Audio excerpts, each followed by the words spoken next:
commencer notre message de ce matin. J'entre dans le lieu très saint.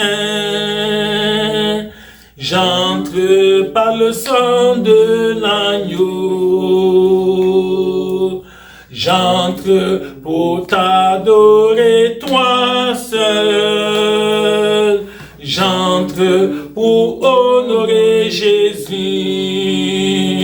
Seigneur, je t'adore. Je t'adore. Seigneur, je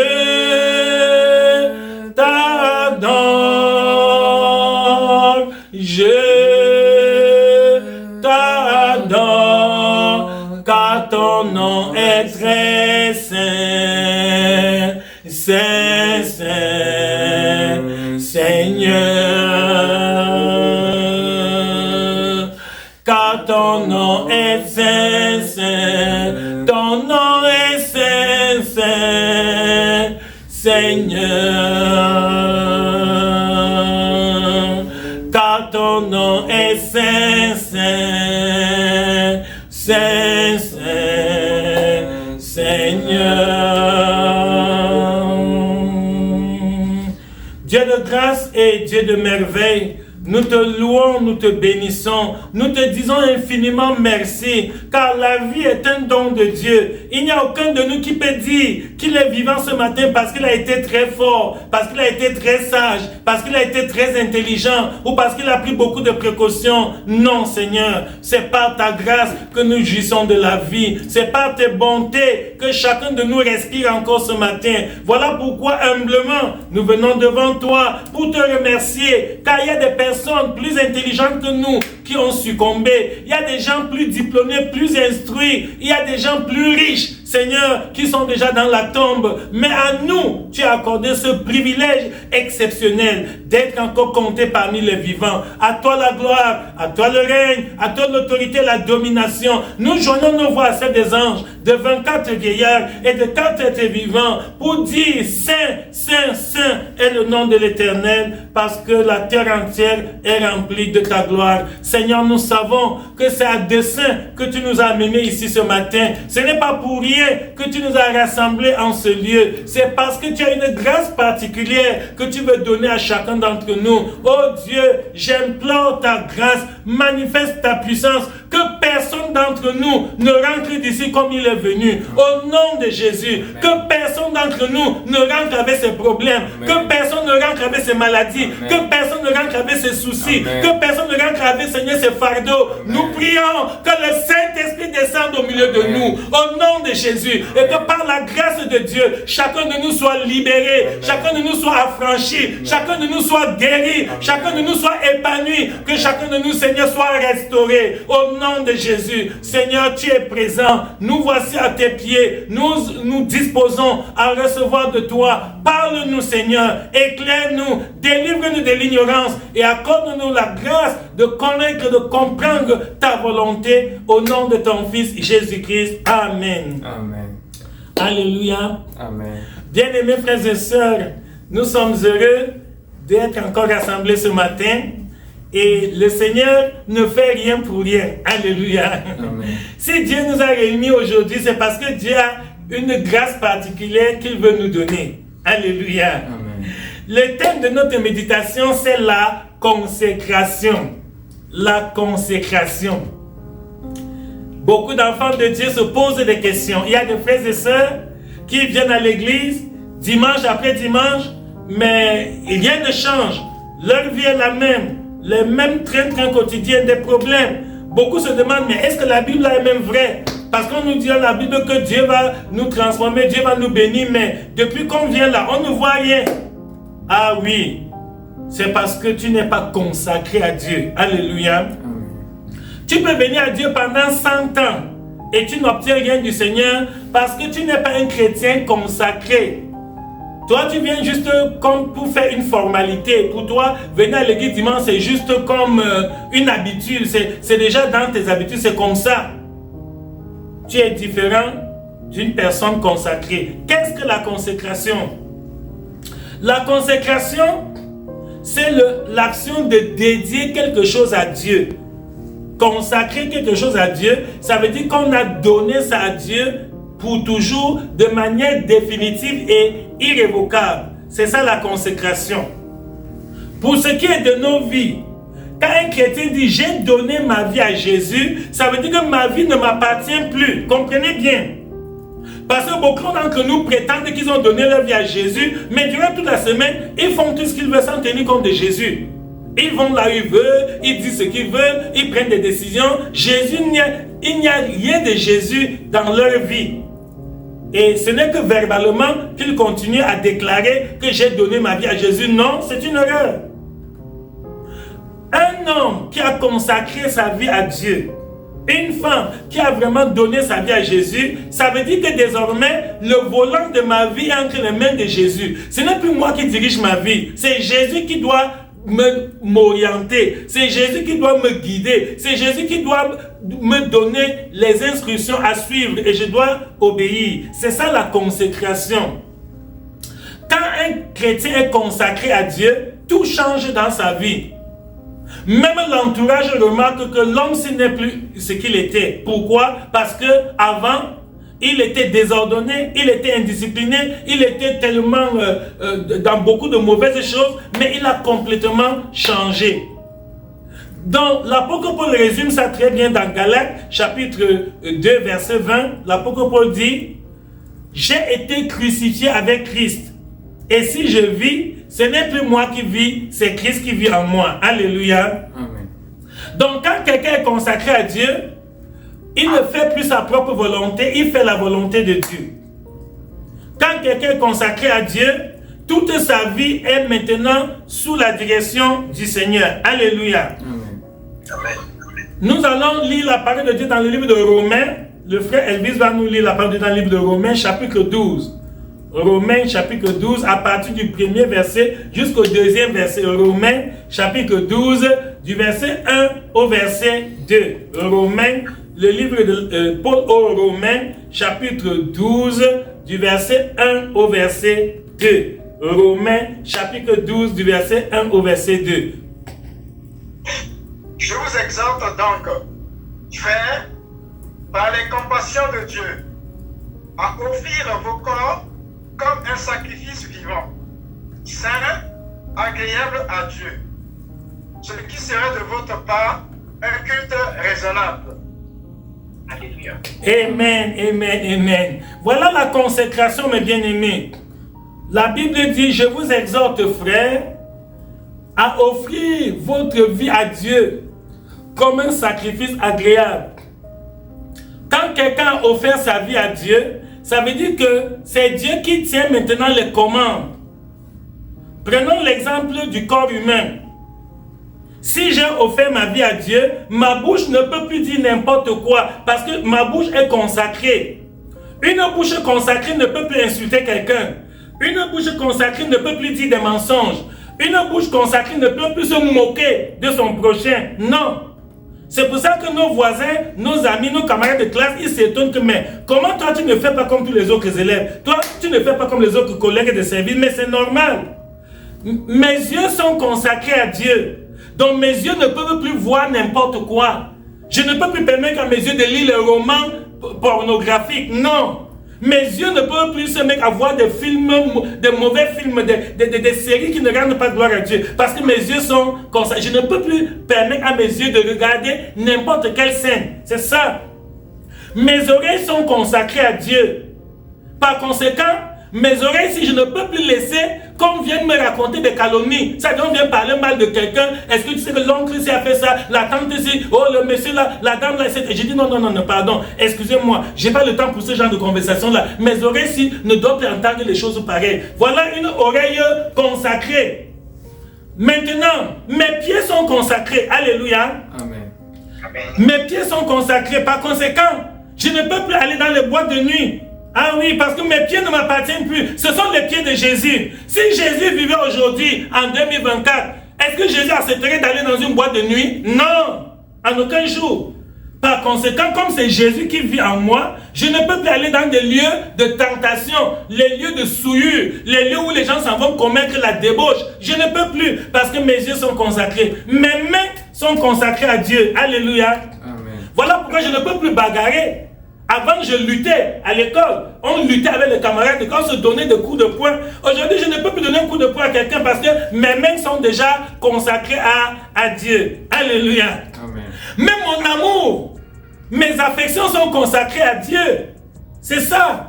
Et un jour, un jeune homme m'a posé la question que, pasteur, est-ce qu'un chrétien peut épouser un non-chrétien? Je lui ai dit que il semble que tu ne comprends pas bien la définition du mot chrétien. Ah oui? Parce que même en Israël, dans l'Ancien Testament, un juif ne pouvait pas épouser quelqu'un qui n'est pas juif. C'était impossible. C'était même incroyable. Donc un enfant de Dieu doit épouser aussi un autre enfant de Dieu parce que vous avez la même vision, la même compréhension, vous avez la même foi. C'est ça. Donc, je disais que même mes affections, je ne peux plus aimer ce que Jésus n'aime pas. Alléluia. Amen. Parce que même mon cœur est consacré. Mon cœur va aimer ce que Jésus aime. Ma vie doit être compatible avec ce qui est compatible avec Jésus. Voilà ce qu'on appelle la consécration. Or, quel est le drame du monde moderne? La tragédie que nous vivons dans les églises aujourd'hui, c'est que les gens vont à l'église, les gens se disent chrétiens, les gens, font semblant, les gens remplissent les formalités, mais ils ne se consacrent pas à Dieu. C'est-à-dire, au sortir de l'église, quand vous regardez une foule de gens en route, ou bien au quartier, ou à l'école, ou au lieu de service, vous ne pouvez pas distinguer que parmi cette foule, celui-ci est chrétien, celui-là ne l'est pas. Ceux qui étaient à l'église le dimanche se comportent exactement comme ceux qui n'étaient pas à l'église le dimanche. Ceux qui étaient à l'église dimanche mentent comme ceux qui n'étaient pas à l'église dimanche. Ceux qui étaient à l'église dimanche, ils insultent, ils se moquent, ils font tout ce que les autres font parce qu'ils ne sont pas consacrés à Dieu. Et après, ils sont surpris. Après, ces soi-disant chrétiens sont surpris de dire que mais comment je prie, Dieu n'exauce pas. On m'avait dit que si je donne ma vie à Jésus, Jésus va faire des miracles, Jésus ne peut pas, parce que tu n'étais pas donné à lui, parce que tu ne sers pas Jésus. C'est-à-dire que ta vie est encore dans tes mains. C'est toi-même qui dirige ta vie. Un vrai chrétien, c'est pas lui qui dirige sa vie, c'est Jésus qui le dirige. Alléluia. Moi, j'ai donné mon cœur à Dieu. Moi, j'ai donné mon cœur à Dieu. Si vous voulez être heureux comme moi, il faut donner votre cœur à Dieu. Moi, j'ai donné mon cœur à Dieu. Moi, j'ai donné mon cœur à Dieu. Si vous voulez être heureux comme moi, il faut donner votre cœur à Dieu. Alléluia, c'est merveilleux d'avoir donné son cœur à Dieu. Si vous voulez être heureux comme moi, il faut donner votre cœur à Dieu. Alléluia, c'est merveilleux d'avoir donné son cœur à Dieu. Si vous voulez être heureux comme moi, il faut donner votre cœur à Dieu. Alléluia. Bien-aimé, ce message est une interpellation. Cette parole que nous écoutons ce matin voudrait te réveiller du sommeil. La parole de Dieu vient ce matin pour te mettre devant tes responsabilités. Si tu veux être chrétien, sois un vrai chrétien. Sinon, tu vas attendre la grâce de Dieu pendant des années, tu ne la recevras pas. Parce que Jésus ne peut pas se régner. Jésus ne peut pas abandonner sa parole. Dieu ne peut pas aller à l'encontre de sa parole. Donc, si tu veux être chrétien, donne tout ton cœur à Dieu et tu vas maintenant expérimenter les bénédictions de Dieu. Tes problèmes deviendront les problèmes de Dieu. Alléluia. Amen. Oui, quand tu es un chrétien consacré, si quelqu'un vient même t'attaquer, c'est pas toi qui vas réagir, c'est Dieu qui va te défendre. Alléluia. Amen. C'est le Seigneur qui va intervenir pour toi. Même lorsque tu as un problème, lorsque tu as une difficulté, quand tu as même un dossier difficile à traiter, on ne voudrait pas vraiment te donner tes droits, oh, ne t'en faites pas. Si tu le dis à Jésus, Jésus va intervenir, Jésus va prendre la relève et il va remettre toutes choses en ordre. Alléluia. Bien-aimés, que chacun de nous consacre sa vie à Dieu. Soyons des vrais chrétiens. Ne soyons pas chrétiens en apparence. Ne nous disons pas chrétiens juste du bout des lèvres. Il ne faut pas que notre foi chrétienne soit juste un effet de mode. Non, ce n'est pas une formalité. C'est une réalité. La vie chrétienne, c'est une réalité. Alléluia. Amen. Oui, que dans ce monde, quelqu'un peut dire que je dis non à tout ce qui se fait là-bas dehors et qui ne glorifie pas Dieu. J'ai consacré ma vie à Dieu parce que je connais. Je vous donne l'exemple, mon exemple personnel. J'ai donné ma vie à Jésus, j'avais 14 ans. J'étais élève au lycée en classe de 5e. Mais j'ai beaucoup de camarades de classe qui avaient refusé de donner leur vie à Jésus. Ils avaient dit que je suis devenu fou. Ils ont dit qu'on m'a trompé, que je suis entré dans une mauvaise église. Quelle est cette église? Tu ne bois pas, tu ne fumes pas, tu ne cherches pas les filles. Mais on m'a dit, tu es mort. Ils se moquaient de moi. Ils me qualifiaient d'impuissant, que je suis malade, que je suis, qu'on m'a castré. On m'a insulté, on m'a qualifié de tous les mauvais noms. Parce que je ne voulais pas mener la vie que les jeunes garçons et les jeunes filles menaient au lycée. Ah oui, on disait que voilà, c'est un prêtre. C'est vraiment, il est déjà mort, il ne vit pas, etc. Mais qu'est-ce qui s'est passé? Quelques années plus tard, lorsqu'on se retrouve à l'université avec certains de mes camarades de classe du lycée, il y en a qui ont commencé déjà à secouer la tête et dire « Ah, Saint, mais on constate que tu avais raison, hein?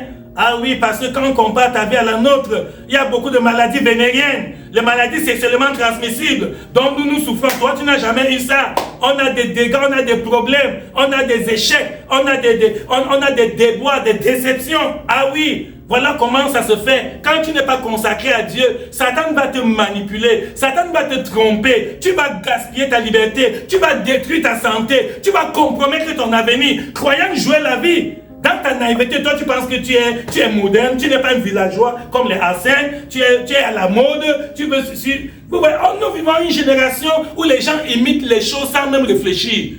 La génération d'aujourd'hui ne prend même pas du temps pour peser le pour et le contre. Quels sont les avantages et les inconvénients d'un choix que je vais opérer? Non, non. Les gens n'ont plus ce temps. Dès qu'on voit un camarade de classe faire quelque chose, on limite. On voit un collègue de service prendre une attitude, on limite. Les gens imitent tout aujourd'hui. Il suffit qu'on présente quelque chose à la télé avec les bonnes méthodes de marketing, avec la publicité et tout le reste, et tous ces artifices. Beaucoup de gens s'inclinent vers ça, sans se demander que est-ce que c'est pour notre bien? Est-ce que cela ne va pas ruiner notre santé? Est-ce que cela ne va pas nous causer des dégâts, des regrets, des remords? Non, les gens imitent tout. Mon frère et ma soeur, si tu veux être heureux, donne ta vie à Jésus. Parce que là, ce n'est qu'en Jésus qu'il y a le bonheur. C'est en Jésus qu'on a la vraie paix, la vraie joie. Oh mon frère, j'ai connu... Quand nous étions à l'internat au lycée, il y avait deux jeunes filles qui étaient, parce que l'internat des filles, elles étaient deux dans leur chambre. Voilà. Il y avait deux jeunes filles qui étaient dans un même dortoir. Alors, l'une d'elles, un jour, quand elle est rentrée de l'école, elle a ouvert son sac, elle a pris une lettre, elle l'a lue et elle s'est mise à sourire, elle était très contente. On appelle sa coach. Sa coach, ça dit celle qui partait à la même chambre. Elle lui a demandé, mais qu'est-ce qui te fait dire comme ça? Elle a vite caché la lettre. Elle a dit non, ça va. Ça veut dire non, c'est pas pour dire. Je t'ai vu rire d'une manière particulière. C'est sûr qu'il s'est passé quelque chose. Elle dit non, laisse comme ça. Et moi, je te dis, tu ne comprends pas. C'est quoi même? Elle dit, l'autre a insisté. Que non, dis-moi. Finalement, elle dit que bon, comme tu insistes, je vais te dire alors, ok. Elle dit que vraiment, mon gars m'a envoyé une lettre, vraiment, c'est une lettre amoureuse. Ça dit, je suis folle de joie parce que ce qu'il a dit dans cette lettre, vraiment, il m'a exprimé tout son amour, que je suis le soleil, je suis la lune, je suis la meilleure étoile. Là, pendant qu'elle parlait de quelques extraits de sa lettre d'amour qu'elle a reçue, sa camarade devenait de plus en plus triste. Elle s'est interrompue, elle a dit, mais comment? Pourquoi ça t'attriste? Alors que vraiment c'est une très bonne lettre pour moi. Sa camarade s'est mise à pleurer.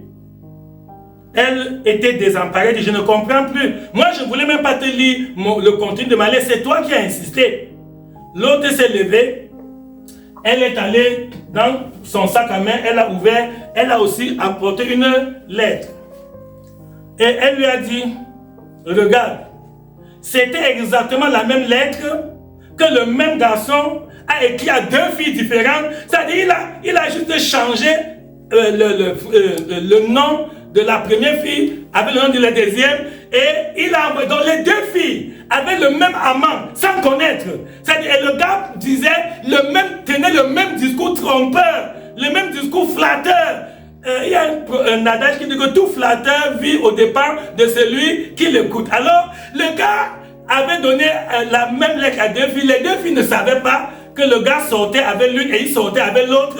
Donc, et chacune était convaincue qu'elle est l'unique, elle est la seule, elle est exclusive, elle est la lune, elle est l'étoile, elle est le... Comment, je ne sais pas, bref, je n'ai pas les mots parce que quand il nous parlait de ça, elle pleurait, donc je n'ai même pas retenu tous les mots. Voilà mon frère ce qui se passe dans ce monde quand tu n'as pas Jésus. Quand tu refuses Jésus, on va te trimballer, on va te tromper, on va te rouler dans la farine. C'est ça. Quand tu refuses Jésus, on va te mentir, on va vraiment t'humilier. Tu vas te faire des illusions. Tu vas gaspiller ta vie derrière quelqu'un, croyant qu'il t'aime, alors qu'il a 3, 4, 5 autres à qui il tient le même discours. Il raconte les mêmes choses. Mon frère, et les mots que les garçons vous racontent, c'est des trucs, ça ne sort pas du fond du cœur, c'est des trucs qu'ils ont entendus dans les films. Ils ont vu ça dans les séries brésiliennes, ils ont copié dans le roman. Et il vient, il te place, et toi, tu dors sans dormir toute la nuit, tu n'arrives pas à dormir parce que tu es tellement ému, parce que ton gars t'a écrit. Alors que le gars n'a fait que recopier les histoires. Mon frère et ma soeur, donne ta vie à Jésus, je te conseille. Si tu es sage, il est temps de rester. Si tu refuses ce message, un jour tu m'appelleras que pasteur Alfred, tu m'avais dit quelque chose, je n'ai pas compris. Et je regrette, mais je ne le sais pas pour toi au nom de Jésus. Je souhaite que Dieu t'aide à comprendre la parole de Dieu maintenant. Il est encore temps de te racheter, tu peux te rattraper. Même si tu es déjà allé dans ces choses-là, il n'est pas tard. Dieu veut te donner la vie, Dieu veut te sauver, Dieu veut te préserver des mensonges, de la tromperie. Les hommes que vous voyez dehors là, oh, vraiment, vous ne savez pas. Il y a des jongleurs, des menteurs, des trompeurs, il y a tout là dehors. Et même chose du côté féminin.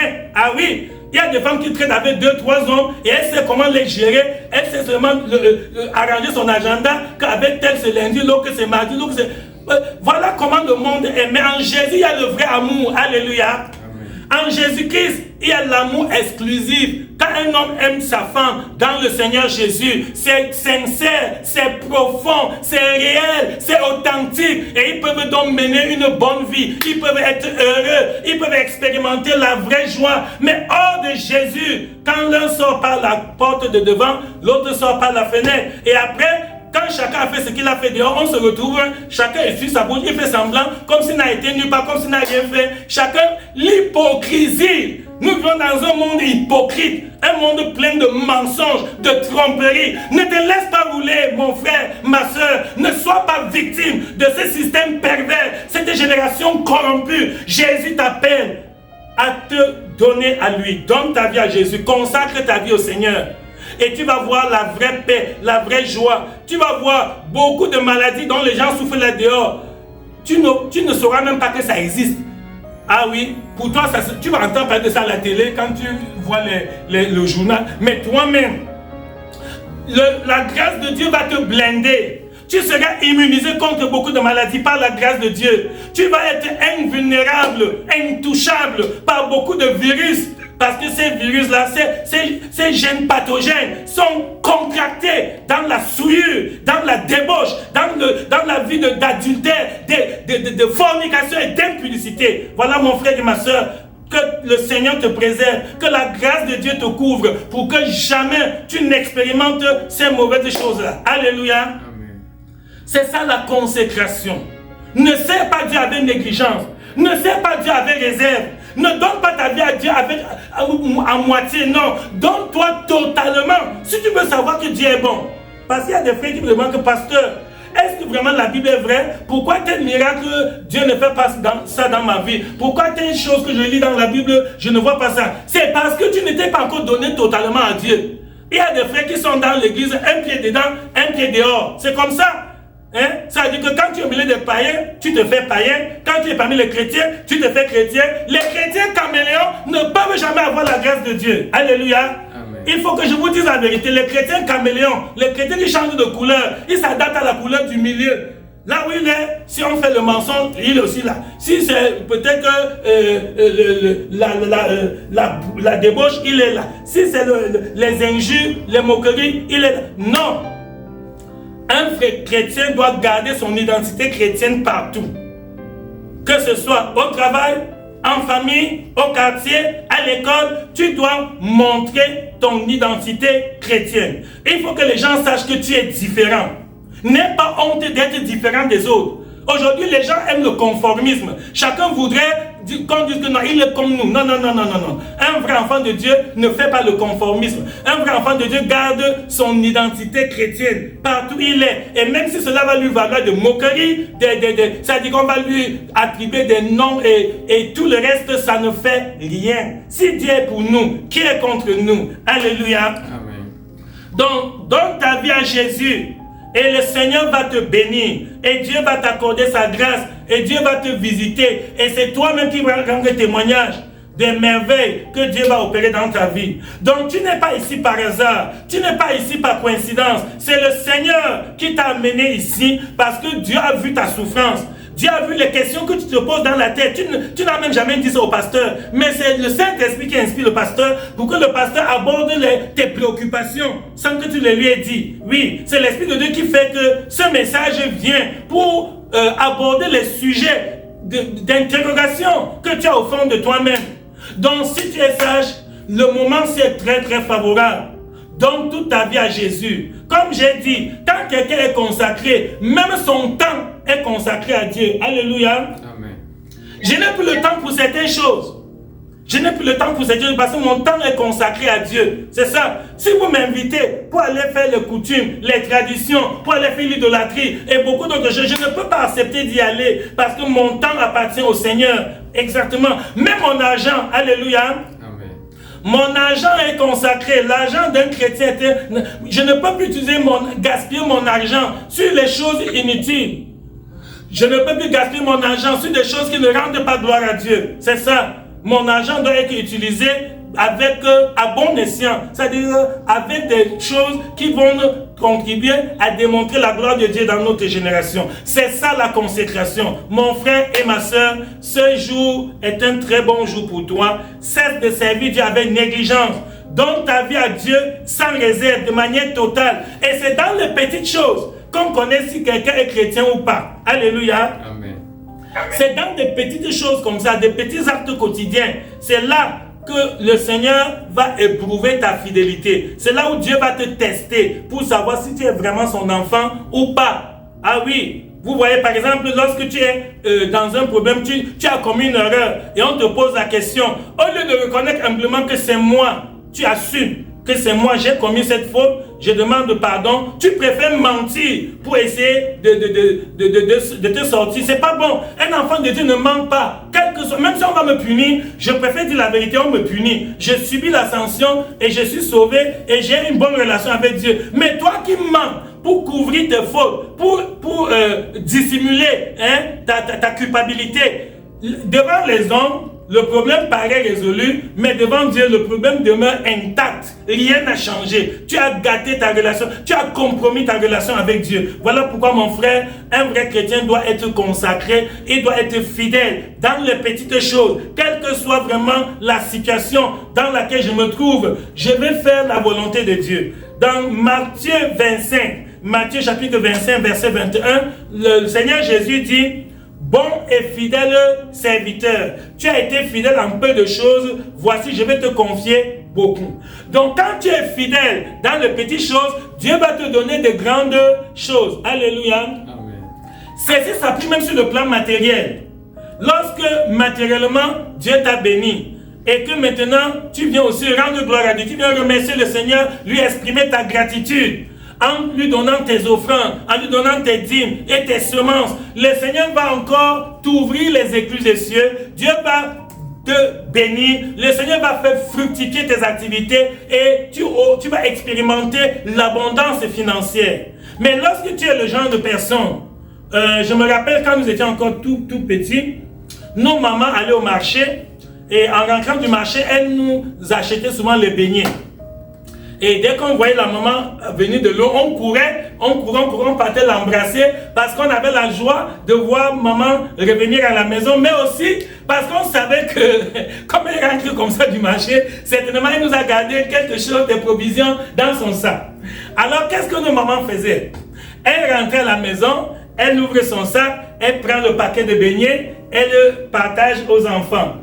Quand elle vous a donné à chacun un beignet, après un certain temps, elle vous met à l'épreuve. Elle demande encore à tel, donne ma part.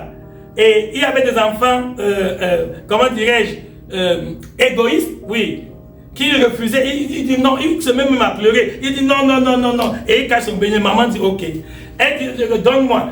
Celui qui remettait à maman son beignet, la maman le félicitait. Non seulement la maman ne mangeait pas son beignet qu'il lui a donné, mais la maman lui a augmenté encore d'autres beignets en plus. Mais ceux qui étaient égoïstes et qui ne voulaient pas partager avec maman, maman les laissait avec le seul beignet qu'ils ont reçu et elle ne leur ajoutait plus rien. Alléluia. Il en est de même pour la vie spirituelle.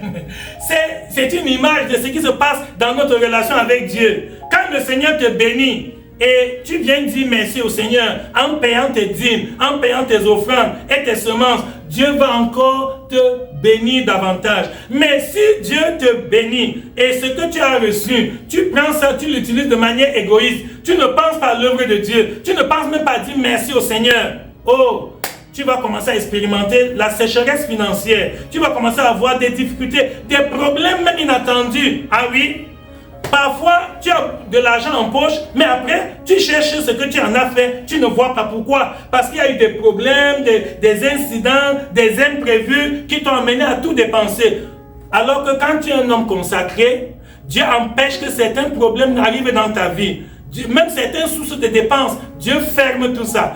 Même certaines maladies qui font dépenser, gaspiller beaucoup d'argent dans les soins médicaux. Dieu fait, tu n'es pas malade. J'ai déjà vu un enfant de Dieu passer toute une année. J'ai dit, mais une année, 12 mois, 365 jours, sans être malade, même une seule fois.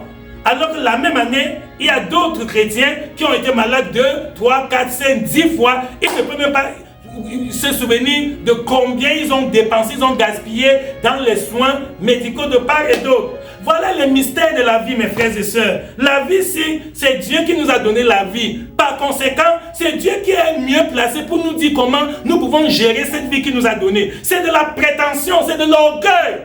Lorsqu'un être humain pense qu'il peut mieux diriger sa vie plus que Dieu. Si bien qu'il dit, je m'en fous de votre parole de Dieu là. Laissez-moi jouer ma vie. Je sais ce que je fais. Et tous ceux qui prétendent qu'ils savent ce qu'ils font, après quelques années, ils sont les premiers à pleurer, à regretter, à dire si je savais, vraiment on m'a eu, on m'a trompé. C'est toi qui t'es laissé tromper. C'est toi qui as fui la parole de Dieu. Tu as mis la confiance en l'homme. Et la Bible nous dit, maudit soit l'homme qui se confie dans l'homme. Alléluia. Amen. Donc les hommes ne sont pas sérieux. Les hommes sont trompeurs. Les êtres humains, je veux dire, je ne dis pas homme en tant que masculin.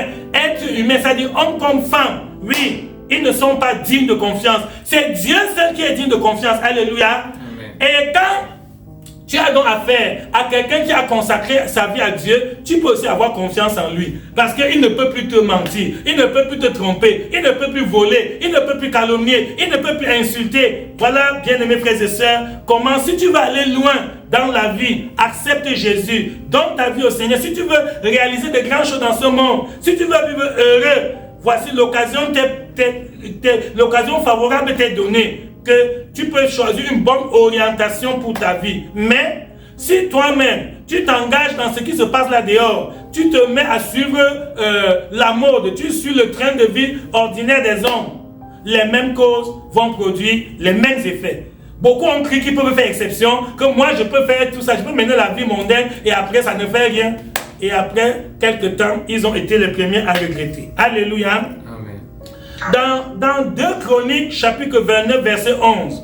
2 Chroniques, chapitre 29, verset 11, la parole de Dieu dit, maintenant mes fils, cessez d'être négligents. Je répète, maintenant mes fils, cessez d'être négligents, car vous avez été choisis par l'Éternel pour vous tenir à son service. Donc, mon frère et ma sœur, cesse de négliger la parole de Dieu. Cesse de négliger ta relation avec Dieu. C'est le Seigneur qui t'a choisi. Et le Seigneur connaît l'avenir. Le Seigneur a vu ce qui devait t'arriver. Et Dieu, par sa grâce, t'a donné l'opportunité d'écouter sa parole. Parce que Dieu veut te préserver des lendemains incertains. Dieu veut te préserver des malheurs, des souffrances, des tourments, des difficultés que Satan a préparées contre toi. Mais si toi, dans ton orgueil, tu te dérobes, tu fais semblant d'être enfant de Dieu, alors que tu ne l'es pas, c'est malheureux, c'est toi qui vas regretter. Donc, un homme consacré, c'est quelqu'un qui utilise tous ses talents pour la gloire de Dieu. Alléluia. Amen. Il y a des talents que Dieu t'a donnés. Par exemple, tu sais chanter. C'est un talent, tu sais chanter. Utilise donc ta bouche pour louer le Seigneur, pour chanter. Parfois, je vois, pendant le culte, pendant que nous chantons, nous louons Dieu, il y en a qui sont là comme ça, ils sont comme des statues, c'est-à-dire ils sont comme des robots qu'on a placés. Je me demande comment, avec tes talents que Dieu t'a donnés, avec la force, tu devais même te lever et danser comme le roi David. On dit que le jour où on amenait l'arche à Jérusalem, David, bien qu'il fût roi, une très grande autorité, il était au milieu de ses sujets, il était au milieu des citoyens. David a chanté, il a dansé de toutes ses forces, au point que même son habit est tombé. Et Michal, sa femme, s'est moquée de lui. Que comment un grand roi comme toi, tu ne te respectes pas, hein? Et Dieu a frappé cette femme de stérilité. Toute sa vie, elle n'a pas eu d'enfant parce qu'elle s'est moquée de David quand David était en train de louer Dieu. Donc même toi, quand tu viens à l'église, tu as la foi. Je vois les gens de ton âge, quand ils vont dans les bars, ils ne font pas. Je n'ai jamais vu les gens dans les boîtes de nuit, ils font comme ça, comme je vous vois, vous êtes assis là, vous regardez l'écran comme ça. Je n'ai jamais vu ça dans les boîtes de nuit. Hey! Les gens comme toi là, quand ils entrent en boîte, ils poussent. Ce sont eux qui remuent. Merde! Et toi, tu viens devant Dieu avec la même force, le même âge, la même énergie, les mêmes talents. Et tu es là, tu regardes comme si tu étais devant, je ne sais pas, mon frère, ma soeur, ce n'est pas bon. Un chrétien consacré, même ses talents de danse, si tu es un bon danseur, oh, c'est devant Dieu que tu dois démontrer ça, non? Si tu connais chanter, c'est dans la présence du Seigneur que tu dois utiliser tes cordes vocales pour louer l'Éternel, pour bénir le Tout-Puissant, pour exalter. Franchement, la vie que Dieu t'a donnée ce matin, s'il fallait acheter sa prix d'argent, tu devais payer à combien? La santé que Dieu t'a donnée, s'il fallait acheter la santé à prix d'argent, tu devais payer à combien? L'air que nous respirons, cet air, si Dieu devait nous donner la quittance, parce que quand nous consommons la lumière, nous payons des quittances, nous payons la facture. Si tu devais payer, donc voir combien Dieu t'a aimé. La lumière du soleil qui nous éclaire gratuitement depuis notre naissance jusqu'à aujourd'hui. Tu n'as jamais payé un franc, 1 euro pour le soleil que Dieu te donne. Alors que quand tu consommes de l'électricité, chaque fin du mois, on t'envoie la facture, la quittance. Mon frère, nous sommes ingrats, ce n'est pas bon. Nous sommes ingrats. Changeons, il faut que chacun d'entre nous puisse vraiment opérer une révolution dans sa vie. Il te faut une conversion radicale, un changement total. Oui, à partir d'aujourd'hui, mets tous tes talents au service du Seigneur. Si tu connais même jouer la musique, quand nous venons à l'église comme ça, viens avec ta guitare, viens avec ton tam-tam. Pendant qu'on chante la langue de Dieu, tu prends ton tam-tam, ta guitare ou ton piano ou je ne sais pas moi quoi. Tu te mets aussi à jouer ta musique pour honorer Dieu. Le Seigneur sera content de toi. Alléluia. Oui, même pour nous qui sommes ici, dans la salle, il faut que tu puisses mettre tes talents au service de Dieu. Tu peux dire que je vais venir balayer l'église le samedi soir, ou bien dimanche très tôt le matin, avant l'heure de culte. Tu peux dire je vais venir arranger les chaises, je vais nettoyer, je vais vraiment mettre de l'ordre, je vais faire tout. Tu peux dire que je vais venir aider à la technique, hein, les appareils que l'on utilise pour la diffusion du culte en ligne. Donc, c'est ça la consécration. Tout ce que, c'est-à-dire le peu que tu peux faire, tu mets ça au service du Seigneur et l'Éternel se souviendra de toi. Alléluia. Amen. Je vais vous parler de la prière. Il y avait dans une église un pasteur que le Seigneur utilisait beaucoup. Le pasteur là voyageait partout, le Seigneur le bénissait. Et un jour, Dieu a montré une vision à ce pasteur. Ce pasteur a vu la vision, comment sera le ciel. Et il a vu au ciel qu'il y avait une maman dans son église. Une maman qui n'était même pas lettrée, elle n'avait jamais été à l'école, mais elle priait seulement. Alors le pasteur a vu que cette maman arrivée au ciel avait une très grande couronne. Et lui, le pasteur, qui était très célèbre, très connu, avait une toute petite couronne. Il a posé la question à l'ange, mais je ne comprends pas. C'est moi le responsable de cette église. C'est moi vraiment qui fais tout. Mais cette maman, elle ne fait rien. Elle est assise là, chaque dimanche, elle vient s'asseoir. Et l'ange lui a dit que tu sais, tous les exploits que toi, tu as fait dans l'œuvre de Dieu, toutes les missions, comme tu as parti partout dans le monde, et Dieu t'a utilisé de façon extraordinaire, c'est grâce à la prière de cette maman. Alléluia. Que c'est grâce à la prière de cette vieille maman illettrée, qui ne savait même pas parler français, elle priait en patois. L'ange a dit au pasteur que c'est la prière de cette maman qui t'a fait travailler, faire des exploits, accomplir des choses extraordinaires dans le monde entier. C'est ce que ça veut dire. Ça veut dire qu'aucune tâche n'est négligeable dans la maison de Dieu. Alléluia. Amen. Aucune tâche, aucune activité n'est à négliger. Si Dieu t'a donné la grâce de prier, d'être un intercesseur, applique-toi à bien faire la prière. Tu auras une grande couronne. Si Dieu t'a donné la grâce de balayer seulement l'église, de venir nettoyer la salle-ci, tu mets la propreté dans cette salle avant que le culte commence le dimanche à 10h, tu auras une grande couronne. Si Dieu t'a donné la grâce seulement de chanter, c'est-à-dire tu ouvres ta bouche, tu chantes, tu peux chanter. Il y a les gens parmi nous ici qui me regardent là. Il y en a qui savent chanter la première voix, la deuxième voix, la troisième voix.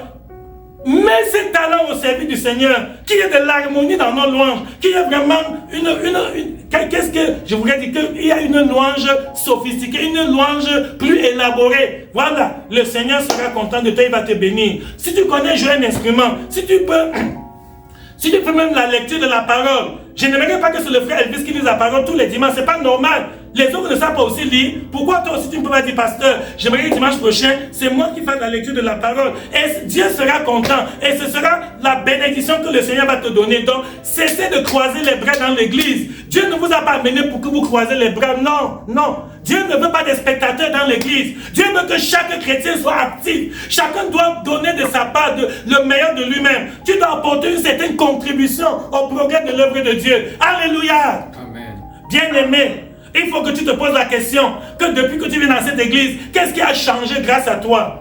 Qu'est-ce qui s'est amélioré grâce à ta présence? Qu'est-ce qu'il y avait de négatif et c'est devenu positif par ta contribution? C'est ça. Tu peux même faire des propositions au pasteur. Tu peux même vraiment, au lieu de rester, tu gardes des mauvaises pensées dans le cœur, tu boudes, tu te fâches. Non, tu peux dire, pasteur, moi je propose qu'on fasse comme ça. Nous ne sommes pas parfaits. Alléluia. Moi, votre pasteur, je ne suis pas parfait, je suis un être humain. Donc, je fais des erreurs. Et ceux d'entre vous qui m'ont approché pour me faire des remarques peuvent le témoigner. J'ai toujours été réceptif. J'accepte les critiques. Je reçois vos propositions. J'enregistre toutes vos suggestions. Et j'essaie de m'amender. J'essaie de changer. J'essaie de me conformer aux desiderata que les uns et les autres ont exprimé. Mais il y a d'autres frères et sœurs qui ne disent rien, alors qu'ils ont des idées constructives. Tu as beaucoup de pensées, beaucoup de choses que tu peux donner pour contribuer à améliorer ce que nous faisons. Mon frère et ma soeur, cesse d'être un spectateur dans l'église. Jésus a sacrifié sa vie. Jésus est mort sur la croix à cause de toi. Et tu ne peux rien faire pour Jésus. Ce n'est pas logique, ce n'est pas normal. Dieu ne peut pas accepter une telle situation. Donc, c'est pour ça que tu es privé de la grâce de Dieu. C'est pour ça que tu pries, Dieu n'exauce pas. Parce que Dieu te voit comme un ingrat. Dieu voit que vraiment, tu n'es pas sérieux. Tu prétends que tu l'aimes, alors qu'en réalité, tu es réservé, tu es récréaté, tu t'es recroquevillé. Oui, tu es comme une tortue qui est rentrée dans sa coquille, alors que tu pouvais faire de très grandes choses pour la gloire de Dieu. Alléluia. Amen. Donc, personne n'est dans l'église par hasard. Chacun de nous a un appel. Tu as une vocation bien précise. Dieu t'a fait venir ici pour un but. Dieu a un travail particulier qu'il veut que c'est toi qui fasses. Ne laisse pas que Dieu cherche quelqu'un d'autre pour faire ton travail. Alléluia. Amen. Voilà mon conseil. Que ma vie soit une fleur, un parfum pour toi, Seigneur. Que ma vie soit une fleur, un parfum de bonne odeur. Devant toi je me repens. Fais de moi ce que tu voudras. Devant toi je me repens, fais de moi ce que tu voudras. Que ma vie soit une fleur, un parfum pour toi, Seigneur. Que ma vie soit une fleur, un parfum de bonne odeur. Devant toi je me repens. Fais de moi ce que tu voudras. Devant toi je me repens. Fais de moi ce que tu voudras. Alléluia. Amen. Je sais qu'il y en a parmi vous qui ont le talent de chanter plus que moi. Donc prochainement, je vais dire, frère, sœur, pardon, chante-nous ce petit cantique. Parce que ce que les paroles de ce cantique expriment exactement le sens de la méditation que nous sommes en train de suivre. Alléluia. Amen. Il faut que ta vie soit une fleur. Mon frère et ma soeur, il faut que ta vie soit un parfum de bonne odeur. Quand Jésus regarde ta vie, Jésus est content. Jésus dit, oh, je ne suis pas mort sur la croix pour rien. Parce que ce frère, cette soeur a compris le sens de mon sacrifice. Et je vois comment il est dévoué, il est consacré, il est appliqué, il est discipliné, il est ordonné, il est actif dans l'église. Oui, mais si Jésus te regarde et il voit tu es là, tu es crispé, tu es... Comment dirais-je, tu as dit, tu ne bouges pas. Jésus n'est pas content de ça. Donc tu as un appel. Tu as une vocation. Dieu t'a appelé pour des choses. Il y a certaines choses que tu peux faire et que d'autres personnes ne peuvent pas faire. Il y a certaines choses que d'autres peuvent essayer, mais c'est toi qui peux faire ça mieux que tout le monde. Efforce-toi d'être actif dans la maison de Dieu. Prends vraiment des efforts pour accomplir la volonté de Dieu et tu verras ce que le Seigneur va te faire. Dans Apocalypse, chapitre 3, verset 11, la Bible dit, Jésus dit, je viens bientôt, retiens ce que tu as, afin que personne ne prenne ta couronne. Ah, quelqu'un peut perdre sa couronne devant Dieu. D'après la Bible dans Apocalypse, chapitre 3, verset 11, quelqu'un peut perdre sa couronne devant Dieu. Je t'en supplie, mon frère et ma soeur, je t'en supplie, ne perds pas ta couronne devant Dieu. Tu as une couronne spéciale que Dieu t'a préparée. Et c'est maintenant que tu dois travailler pour obtenir cette couronne. Et le Seigneur va t'aider. Dieu va te bénir. Dieu va te visiter. Le Seigneur va t'accorder ses riches bénédictions. Et ta vie va devenir vraiment un témoignage. Donc, cesse de donner des excuses. Il y a des frères et ceux qui passent le temps à donner des excuses. Non, je ne peux pas faire ceci dans l'église parce que, je ne peux pas faire cela parce que, non. Dieu ne veut pas ces excuses. Dieu ne veut pas ça. Dieu veut que tu t'impliques. Dieu veut que tu te donnes, que tu te consacres à lui. Et quand tu commences à faire le peu qui est à ton niveau, Dieu va maintenant te donner la grâce de faire plus que ça. Donc, dans la foi, on ne grandit pas en écoutant. Alléluia. Amen. Je sais qu'il y a quelques minutes, vous avez commencé à m'écouter. Mais je vous dis que jusqu'à présent, vous n'avez rien appris. Le fait que vous m'avez écouté depuis que je parle là, vous n'avez rien appris. Dans la vie spirituelle, on n'apprend pas en écoutant. Non. Il y en a parmi vous que j'ai vu prendre des notes, mais ils n'ont encore rien appris. Dans la vie spirituelle, on n'apprend pas en écrivant. Tu peux écouter la parole de Dieu, tu peux même la recopier, tu peux même aller en parler à quelqu'un d'autre. Ça ne suffit pas. Dans la spiritualité, on n'apprend pas en écoutant, ni en écrivant, ni en partageant avec quelqu'un d'autre. Non. Dans la spiritualité, on apprend en pratiquant, en obéissant. C'est lorsque tu te mets à l'œuvre. Par exemple, je peux vous parler du jeûne. Je vous explique bibliquement que veut dire jeûner, comment on jeûne. Tant que tu écoutes tout ça, tu ne connais rien. C'est le jour où toi-même tu vas jeûner, du début jusqu'à la fin de la période de jeûne que tu as choisi. Et après cet exercice spirituel, tu auras connu ce qu'on appelle le jeûne. Tu auras expérimenté. Donc, dans la vie spirituelle, on n'apprend pas l'expérience. On n'apprend pas par la théorie, non. C'est dans la pratique. C'est dans l'exécution. C'est dans l'accomplissement qu'on apprend et qu'on grandit. Alléluia. Amen. Donc, cesse de trouver des excuses. Si tu as besoin d'aide, nous sommes à votre disposition. En tout temps, tu es libre de nous contacter, nous poser des questions, nous dire tes suggestions, nous donner des propositions. Tu peux même nous faire des remarques, pasteur. La manière dont vous faites votre culte là, moi je vois qu'on pouvait faire mieux, etc. Ça va, Dieu va te bénir. Et nous, on sera très contents. Dans Jean chapitre 13, verset 17, évangile de Jean chapitre 13, verset 17, la Bible dit, vous êtes heureux si vous savez ces choses, pourvu que vous les pratiquiez. Jésus dit, vous êtes heureux si vous savez ces choses, pourvu que vous les pratiquiez. Donc, tant qu'on ne les pratique pas, on ne sera pas heureux. Je souhaite qu'il n'en soit pas ainsi pour toi, mon frère et ma soeur. Que la parole de Dieu qu'on a reçue ce matin t'aide à transformer ta vie, t'aide à te ressaisir. Que cette parole te délivre de la paresse, de la nonchalance, de la négligence. Que cette parole te libère de toutes ces mauvaises habitudes que tu as emmagasinées depuis. Que à partir de ce dimanche, ta vie change. Que même ceux qui habitent avec toi disent que oui, ce frère est devenu un frère consacré. Cette sœur est devenue une sœur consacrée à partir d'aujourd'hui.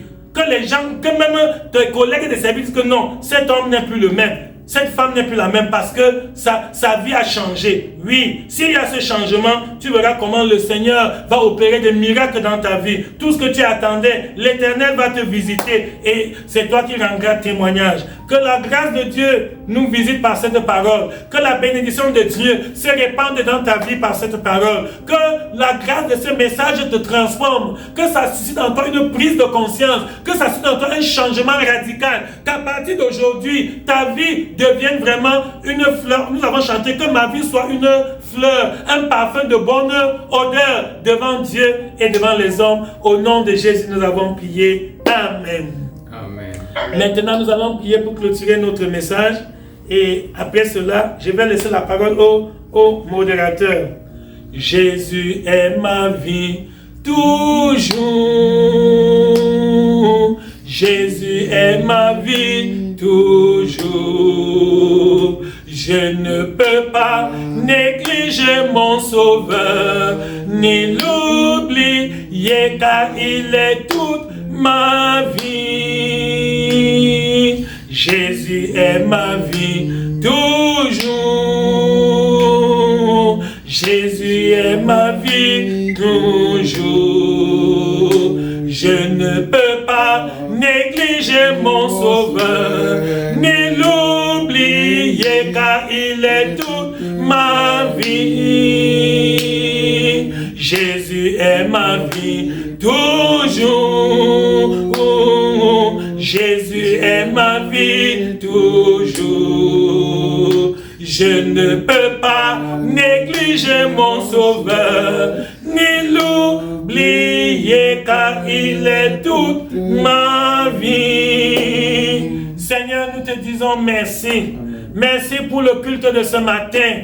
Merci pour cette parole que tu nous as donnée, pour nous réveiller du sommeil spirituel, pour nous libérer de la paresse spirituelle, pour nous affranchir de la négligence. Seigneur, merci pour cette parole qui nous invite à la consécration. Oh Dieu, aide chaque frère, aide chaque sœur ici présent, et même ceux qui vont écouter ce message en ligne, plus tard en rediffusion, que ce message transforme chacun de nous, au nom de Jésus. Que cette parole nous libère, que cette parole, oh Dieu, nous restaure, afin que chacun de nous mène une vie digne de l'évangile. Au nom de Jésus, Seigneur, par cette parole, donne-nous la grâce d'être des chrétiens consacrés, que nos bouches soient consacrées, que nos mains soient consacrées, que nos yeux soient consacrés, que nos oreilles soient consacrées, que nos pieds soient consacrés, que nos tentes soient consacrées, que notre argent te soit consacré, que nos énergies te soient consacrées, que nos talents te soient consacrés, que toute notre vie soit consacrée à Dieu, que Satan n'ait rien en nous, que le monde n'ait rien en nous, que la chair n'ait rien en nous, que nous sommes les enfants de Dieu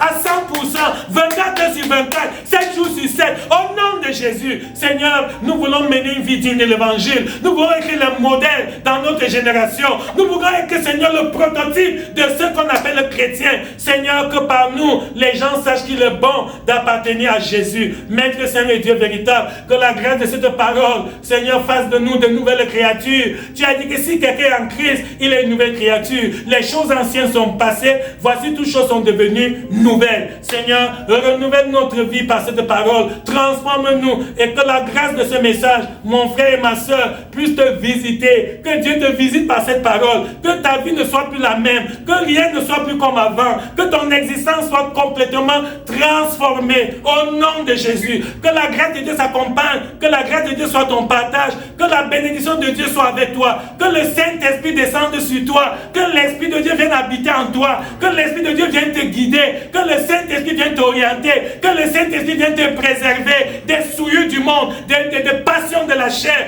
du péché et de mauvaises choses que les gens font aujourd'hui. Que la grâce de Dieu t'encadre, que la grâce de Dieu te protège pour que tu puisses veiller et faire la volonté de Dieu, que tu puisses accomplir ta vocation, que tu puisses répondre à l'appel du Seigneur et que toi tu deviens un grand instrument de Dieu, que par toi beaucoup d'âmes soient sauvées. Au nom de Jésus nous avons prié. Amen.